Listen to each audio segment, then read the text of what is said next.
ನಮಸ್ಕಾರ ವೀಕ್ಷಕರೇ, ನಾನು ನಿಮ್ಮ PH ನಾಯ್ಕೋಡಿ. NCI ನ್ಯೂಸ್ಗೆ ಸ್ವಾಗತ. ಜೇವರ್ಗಿಯಲ್ಲಿ ಮೂಲಭೂತ ಸೌಕರ್ಯಕ್ಕಾಗಿ ಹನುಮಾನ್ ನಗರ ನಿವಾಸಿಗಳ ಪ್ರತಿಭಟನೆ. 14 ವರ್ಷಗಳ ಸಮಸ್ಯೆಗೆ ಪರಿಹಾರಕ್ಕೆ ಆಗ್ರಹ. ಜೇವರ್ಗಿ ಕರ್ನಾಟಕ ದಲಿತ ಸಂಘರ್ಷ ಸಮಿತಿ ಭೀಮಾ ವಾದಾವತಿಯಿಂದ ಹಾಗೂ ಹನುಮಾನ್ ನಗರ ಸಾರ್ವಜನಿಕರ ಸಹಭಾಗಿತ್ವದಲ್ಲಿ ಇಂದು ಮೂಲಭೂತ ಸೌಕರ್ಯಗಳಿಗಾಗಿ ಪ್ರತಿಭಟನೆ ನಡೆಯಿತು. ಈ ಸಂದರ್ಭದಲ್ಲಿ ಹನುಮಾನ್ ನಗರದ ನಿವಾಸಿಗಳು ಹಾಗೂ ಕರ್ನಾಟಕ ದಲಿತ ಸಂಘರ್ಷ ಸಮಿತಿ ಭೀಮಾ ವಾದ ತಾಲೂಕಾ ಅಧ್ಯಕ್ಷರಾದ ರವಿಕುಮಾರ್ ಎಂ ಬೀರನಹಳ್ಳಿ ಮತ್ತು ಸಂಘಟನೆಯ ಕಾರ್ಯದರ್ಶಿಗಳು ಭಾಗವಹಿಸಿ ತಮ್ಮ ಅಸಮಾಧಾನವನ್ನು ವ್ಯಕ್ತಪಡಿಸಿದರು. ಪ್ರತಿಭಟನಾಕಾರರು ಪುರಸಭೆ ಜೇವರ್ಗಿ ಮುಖ್ಯಾಧಿಕಾರಿಗಳಿಗೆ ಮನವಿ ಸಲ್ಲಿಸಿ ವಾರ್ಡ್ ನಂಬರ್ 21ರ ಹನುಮಾನ್ ನಗರದಲ್ಲಿ ಕಳೆದ 13-14 ವರ್ಷಗಳಿಂದ ಮುಂದುವರೆದಿರುವ ಮೂಲಭೂತ ಸಮಸ್ಯೆಗಳನ್ನು ತಕ್ಷಣ ಬಗೆಹರಿಸಬೇಕೆಂದು ಆಗ್ರಹಿಸಿದರು. ಪ್ರಮುಖ ಬೇಡಿಕೆಗಳು: ಸಿಸಿ ರಸ್ತೆ ಮತ್ತು ಚರಂಡಿ ವ್ಯವಸ್ಥೆ. ಮಳೆಗಾಲದಲ್ಲಿ ರಸ್ತೆ ಇಲ್ಲದೆ ಓಡಾಟ ಕಷ್ಟಕರವಾಗಿದೆ. ಚರಂಡಿ ವ್ಯವಸ್ಥೆ ಇಲ್ಲದ ಕಾರಣ ಕೊಳಚೆ ನೀರು ರಸ್ತೆಯಲ್ಲೇ ನಿಂತು ಆರೋಗ್ಯ ಸಮಸ್ಯೆಗಳು ಉಂಟಾಗುತ್ತಿವೆ. ಮಹಿಳೆಯರ ಸಾರ್ವಜನಿಕ ಶೌಚಾಲಯ.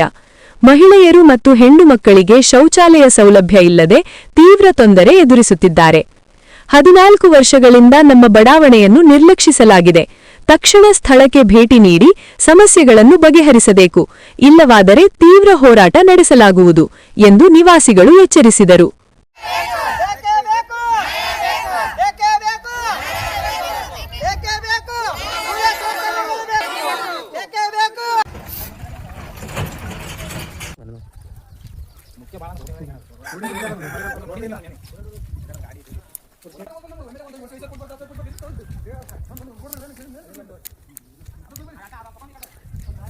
ನೋಡ್ತಿರ್ಬೋದು, ಈ ಥರ ರಸ್ತೆಯಲ್ಲಿ ಜನಗಳು ಯಾವ ಥರ ಹೋರಾಡ್ಬೇಕು ಹೇಳ್ರಿ. ಸುತ್ತಮುತ್ತ ಕಂಟಿ ಎಲ್ಲ ಇದೆ. ಯಾವ ಸಂದರ್ಭದಲ್ಲಿ ಏನಾಗುತ್ತೆ ಅನ್ನೋದು ಗೊತ್ತಾಗಲ್ಲ. ಇದಕ್ಕೆಲ್ಲ ನೇರ ಹೊಣೆ ಅಧಿಕಾರಿಗಳೇ ಅನ್ನೋಕೆ ಜನಗಳು ಹೇಳ್ತಿದ್ದಾರೆ.